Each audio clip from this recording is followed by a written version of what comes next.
Bienvenue. Aujourd'hui, je vous partage comment tirer un maximum de bénéfices de votre séance de QHHT. Pour plus en savoir sur ce qu'est la QHHT, ou voir ma vidéo à ce sujet. Je vais vous donner des conseils sur quoi faire avant la séance, pendant la séance et après la séance. Alors, avant la séance, il y a deux grands domaines où vous pouvez vraiment travailler à ce que votre séance soit la meilleure possible. Le premier, c'est de vous poser les bonnes questions pour pouvoir amener une liste de questions, d'interrogations, de thématiques à votre praticien. Donc, se poser les bonnes questions, ça veut dire quoi? Souvent, les personnes qui ont une séance de prévu se demandent mais qu'est-ce que je vais poser comme question pendant ma séance? Alors, il y a des questions que vous pouvez poser sur votre vie actuelle en vous demandant qu'est-ce que je vis dans ma vie actuelle?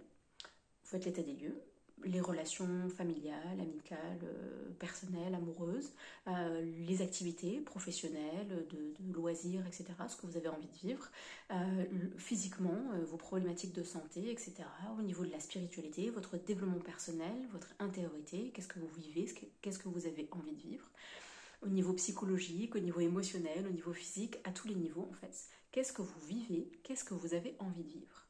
Donc, vous n'êtes pas forcé d'avoir des énormes problèmes pour venir en séance, vous pouvez tout simplement avoir envie d'aller mieux. Et le but de la séance, c'est de vous donner des réponses à vous-même sur comment aller d'un état d'être à un état de mieux-être. Quel que soit l'état d'être, que ce soit horrible, moyen, bien, autant aller vers mieux. C'est l'idée. Vous pouvez faire cet état des lieux sur ce qui se passe maintenant dans votre vie, mais aussi sur ce qui s'est passé précédemment. Quels sont les événements, les traumatismes, les difficultés que vous n'avez pas encore digérés, qui des fois vous dérangent encore un peu, les personnes que vous n'avez pas pardonnées, tout élément du passé qui continue un peu à vous hanter, vous pouvez également poser des questions là-dessus. Donc ça, c'est se poser les bonnes questions. L'autre chose que vous pouvez faire avant de venir en séance, c'est de vous préparer à l'expérience. De deux manières. En vous relaxant, parce que le début de la séance d'hypnose, c'est de la relaxation. On vous amène vers cet état naturel juste avant le sommeil, donc on se détend pour cela. Vous pouvez vous entraîner à vous relaxer en écoutant des méditations guidées, en faisant du yoga nidra, toute manière qui vous permet de vous relaxer. Et vous pouvez aussi vous entraîner à aller dans l'intériorité, à vous écouter vous-même. Parce que c'est ça qu'on va faire, on va vous écouter, on va vous donner la parole. Ça peut être en ayant des états de rêve éveillé, en posant des questions à vos guides si vous faites cette pratique-là, en faisant des prières si vous faites cette pratique-là, quelle que soit votre pratique d'intériorité et d'aller vous écouter. Bon, la méditation, c'est quand même assez parfait pour préparer une séance de QHHT quand même. Pratiquez ça. Le fait de vous écouter vous-même dans le silence extérieur si possible et d'aller vers ce moment de calme, d'apaisement et d'écoute intérieure. Juste avant la séance, évitez les excitants, le café, les drogues, etc. Venez dans un état quand même assez de santé assez bon, en ayant grignoté quelque chose, parce que la séance dure longtemps et on ne mange pas pendant la séance, donc mettez-vous dans une disposition physique appropriée pour vous. Alors pendant la séance, la première partie, c'est un entretien avec votre praticien pendant lequel on vous demande de nous raconter les événements majeurs de votre vie et de quelle manière ils vous ont impacté et de nous expliquer vos interrogations et ce qui se passe dans votre vie en ce moment pour qu'on puisse vous accompagner au mieux et poser vos questions pour vous. On a vraiment besoin de vous connaître pour pouvoir faire ça, donc l'entretien peut durer 2, 3, 4, 5 heures, ça dépend des gens. Pendant cet entretien, la meilleure façon d'en tirer parti, c'est de faire confiance en le fait qu'il n'y a aucun jugement. La QHHT enseigne l'acceptation, l'accueil, la tolérance et le non-jugement, justement. Vous n'allez pas être jugé. Quels que soient les événements que vous avez vécus, que vous avez reçus, quels que soient les événements que vous avez traversés, quelles que soient les choses que vous avez pu faire ou dire, vous serez accueillis et à bras ouverts, en fait. On vous dira, vous êtes qui vous êtes, il n'y a pas de jugement. C'est comme ça et c'est juste comme ça. Il n'y a pas de génial, de horrible, il n'y a pas de jugement. Ce qui est, et c'est tout à fait adapté, que ça se soit passé comme ça, que vous ayez vécu ce que vous avez vécu. Notre perspective dans la QHHT, c'est qu'il y a des enseignements à retirer de toute expérience. Et grâce à ces enseignements, on peut aller de l'avant. Donc faites confiance à votre praticien et sentez-vous libre de lui parler. Pendant la séance d'hypnose elle-même, le conseil primordial, principal, c'est de faire confiance à la première chose qui vous vient à l'esprit. quelle que soit la façon dont ça vous vient à l'esprit. Donc c'est un peu comme de vivre un rêve, ce qu'on vit en hypnose. Et du coup, vous allez voir des choses comme ce que vous voyez dans les rêves, ou les entendre, ou les percevoir, ou les sentir, les ressentir. Vous allez avoir des émotions aussi.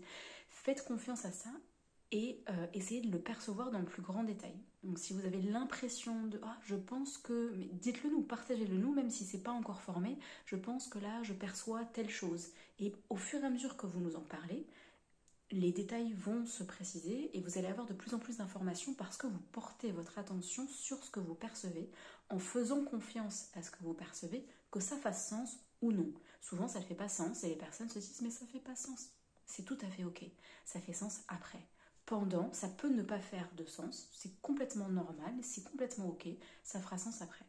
Donc l'idée c'est d'accepter, d'accueillir avec curiosité tout ce qui se présente à vous pendant la séance, de faire confiance à ça, de se dire « ah je perçois ça, je vais aller avec cette perception, on y va, c'est parti ». Et d'en parler à votre praticien.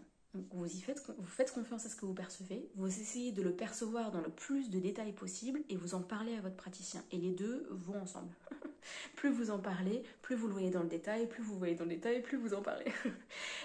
Nous, on a besoin de l'entendre pour pouvoir vous guider et surtout, c'est enregistré. Donc quand vous en parlez, vous vous en parlez à futur vous qui aura encore une fois accès à cette expérience et cette fois-ci en pleine conscience. Parce que justement, c'est comme dans les rêves, au réveil, on s'en souvient, petit à petit, ça se délite et on oublie.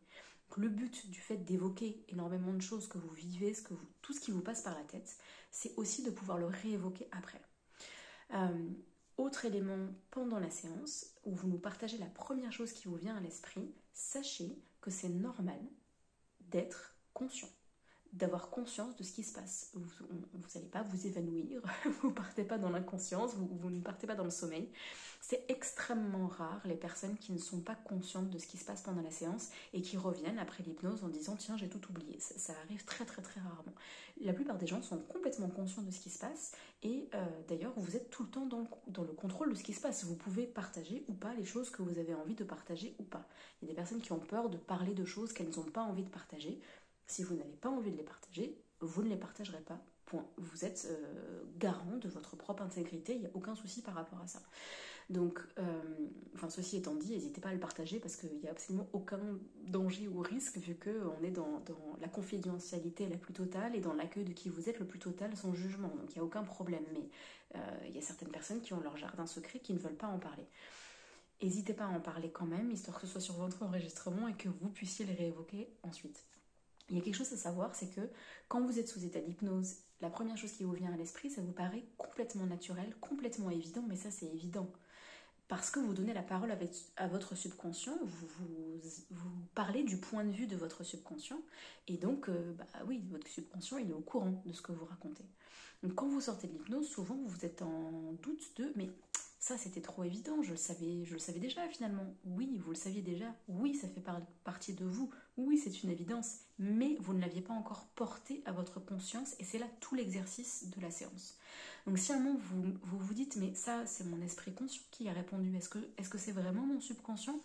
Ce doute-là est tout à fait humain et naturel, beaucoup de gens l'ont. Ce que je vous invite à faire pendant la séance, c'est de vous dire si ça s'est présenté pendant la séance, pendant cet état d'hypnose, faites-y confiance. Donc la première chose qui vous vient à l'esprit, même si ça vous paraît naturel, normal, comme si c'est quelque chose qui est une évidence, mais ça c'est mon esprit conscient qui le dit, vous êtes sous hypnose, faites confiance à ce qui ressort quand vous êtes sous hypnose.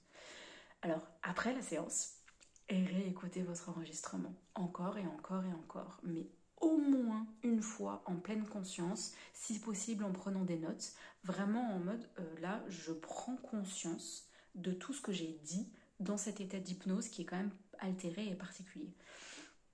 Offrir tous vos enseignements à votre esprit conscient, c'est quand même le but. Donc ce serait dommage de faire tout ce travail-là pour ne pas le réécouter après et ne pas prendre tous les cadeaux que vous vous êtes offerts à vous-même. Donc écoutez votre enregistrement au moins une fois en conscience et sachez que le travail d'intégration de l'information se fait très progressivement et continue à se faire pendant des mois et des mois. D'ailleurs, il n'est pas recommandé de faire une deuxième séance dans les 6 mois qui suivent une séance parce que pendant ces 6 mois-là, vous êtes en travail d'intégration et plus vous écoutez votre séance, plus vous intégrez, plus les bienfaits sont profonds et durables. Donc écoutez, réécoutez, réécoutez. Après, vous pouvez aussi continuer à poser vos propres questions. Parce que vous savez ce que c'est maintenant que de faire ce dialogue entre votre conscient et votre subconscient. Donc dans ce moment d'endormissement, posez les questions. Vous allez finir par avoir des réponses d'une façon ou d'une autre. Continuez à poser les questions.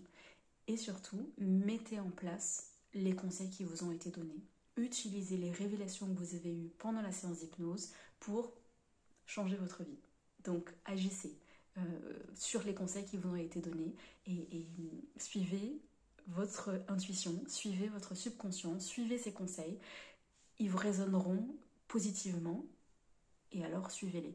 Si ça ne résonne pas positivement et que ça ne vous parle pas, ce qui est très peu probable parce que c'est vous qui vous l'avez dit à vous-même, bon bah ne suivez pas vos propres conseils, il n'y a pas de souci. Mais j'ai pas encore rencontré de personnes qui ont suivi un conseil qu'ils ont eu d'eux-mêmes à eux-mêmes pendant une séance QHHT et qui l'a regretté.